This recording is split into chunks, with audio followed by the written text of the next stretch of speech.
ایک دن آپ صلی اللہ علیہ وسلم غار حرا کے اندر عبادت میں مشغول تھے کہ بالکل اچانک غار میں آپ صلی اللہ علیہ وسلم کے پاس ایک فرشتہ ظاہر ہوا۔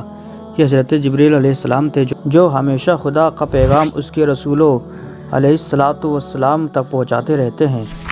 فرشتوں نے ایک دم کہا کہ پڑھیے۔ آپ صلی اللہ علیہ وسلم نے فرمایا کہ میں پڑھنے والا نہیں ہوں۔ فرشتے نے آپ صلی اللہ علیہ وسلم کو پکڑا اور نہایت گرم جوشی کے ساتھ آپ صلی اللہ علیہ وسلم سے زوردار معانقہ کیا، پھر چھوڑ کر کہا کہ پڑھیے۔ آپ صلی اللہ علیہ وسلم نے پھر فرمایا کہ میں پڑھنے والا نہیں ہوں۔ فرشتے نے دوسری مرتبہ پھر آپ صلی اللہ علیہ وسلم کو اپنے سینے سے چمٹایا اور چھوڑ کر کہا کہ پڑھیے۔ آپ صلی اللہ علیہ وسلم نے پھر وہی فرمایا کہ میں پڑھنے والا نہیں ہوں۔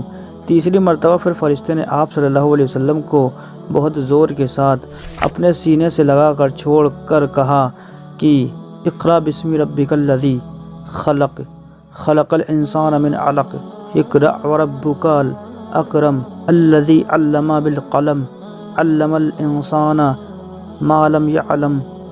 یہی سب سے پہلی وحی تھی جو آپ صلی اللہ علیہ وسلم پر نازل ہوئی۔ ان آیتوں کو یاد کر کے حضور اقدس صلی اللہ علیہ وسلم اپنے گھر تشریف لائے، مگر اس واقعے سے جو بالکل ناگہانی طور پر آپ صلی اللہ علیہ وسلم کو پیش آیا، اس سے آپ صلی اللہ علیہ وسلم کی قلب مبارک پر لرزہ طاری تھا۔ آپ صلی اللہ علیہ وسلم نے گھر والوں سے فرمایا کہ مجھے کملی اڑاؤ، مجھے کملی اڑاؤ۔ جب آپ صلی اللہ علیہ وسلم کا خوف دور ہوا اور کچھ سکون ہوا تو آپ صلی اللہ علیہ وسلم نے حضرت بی بی خدیجہ رضی اللہ تعالیٰ عنہ سے غار میں پیش آنے والا واقعہ بیان کیا اور فرمایا کہ مجھے اپنی جان کا ڈر ہے۔ یہ سن کر حضرت بی بی خدیجہ رضی اللہ تعالیٰ عنہا نے کہا کہ نہیں، ہرگز نہیں، آپ صلی اللہ علیہ وسلم کی جان کو کوئی خطرہ نہیں ہے۔ خدا کی قسم، اللہ تعالیٰ کبھی بھی آپ صلی اللہ علیہ وسلم کو رسوا نہیں کرے گا۔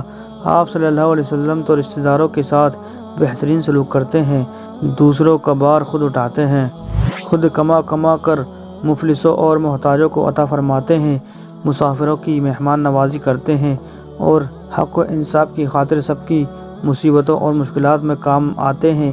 اس کے بعد حضرت خدیجہ رضی اللہ تعالیٰ عنہا آپ صلی اللہ علیہ وسلم کو اپنے چچا زاد بھائی برقہ بن نوفل کے پاس لے گئیں۔ برقہ ان لوگوں میں سے تھے جو مواحد تھے اور اہل مکہ کے شرک و بت پرستی سے بیزار ہو کر نصرانی ہو گئے تھے اور انجیل کا عبرانی زبان سے عربی میں ترجمہ کیا کرتے تھے۔ بہت بوڑھے اور نابینا ہو چکے تھے۔ حضرت بی بی خدیجہ رضی اللہ تعالیٰ نے ان سے کہا کہ بھائی جان، آپ اپنے بھتیجے کی بات سنیے۔ برقہ بن نوفل نے کہا کہ بتائیے، آپ نے کیا دیکھا ہے؟ حضور صلی اللہ علیہ وسلم نے غار حرا کا پورا واقعہ بیان فرمایا۔ یہ سن کر برقہ بن نوفل نے کہا کہ یہ تو وہی فرشتہ ہے جس کو اللہ تعالیٰ نے حضرت موسیٰ علیہ السلام کے پاس بھیجا تھا۔ پھر برقہ بن نوفل کہنے لگے کہ کاش میں آپ صلی اللہ علیہ وسلم کے اعلان نبوت کے زمانے میں تندرست جوان ہوتا، کاش میں اس وقت تک زندہ رہتا جب آپ کی قوم آپ کو مکہ سے باہر نکالے گی۔ یہ سن کر حضور صلی اللہ علیہ وسلم نے تعجب سے فرمایا کہ کیا مکہ والے مجھے مکہ سے نکال دیں گے؟ تو برقہ نے کہا جی ہاں، جو شخص بھی آپ صلی اللہ علیہ وسلم کی طرح نبوت لے کر آیا، لوگ اس کے ساتھ دشمنی پر کمر بستہ ہو گئے۔ اس کے بعد کچھ دنوں تک وحی اترنے کا سلسلہ بند ہو گیا اور حضور صلی اللہ علیہ وسلم وحی کے انتظار میں مضطرب اور بے قرار رہنے لگے، یہاں تک کہ ایک دن حضور صلی اللہ علیہ وسلم کہیں گھر سے باہر تشریف لے جا رہے تھے کہ کسی نے یا محمد کہہ کر پکارا۔ آپ صلی اللہ علیہ وسلم نے آسمان کی طرف سر اٹھا کر دیکھا تو یہ نظر آیا کہ وہی فرشتہ حضرت جبریل علیہ السلام جو غار میں آیا تھا، آسمان و زمین کے درمیان ایک کرسی پر بیٹھا ہوا ہے۔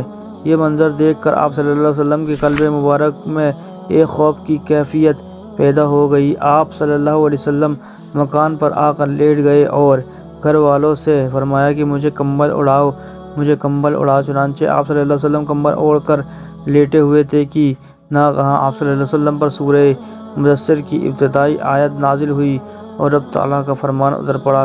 ان آیت کے نزول کے بعد حضور صلی اللہ علیہ وسلم کو خدا بند قدوس نے دعوت اسلام کے منصب پر مامور فرما دیا اور آپ خدا بند تعالیٰ کے حکم کے مطابق دعوت حق اور تبلیغ اسلام کے لیے کمر بستہ ہو گئے۔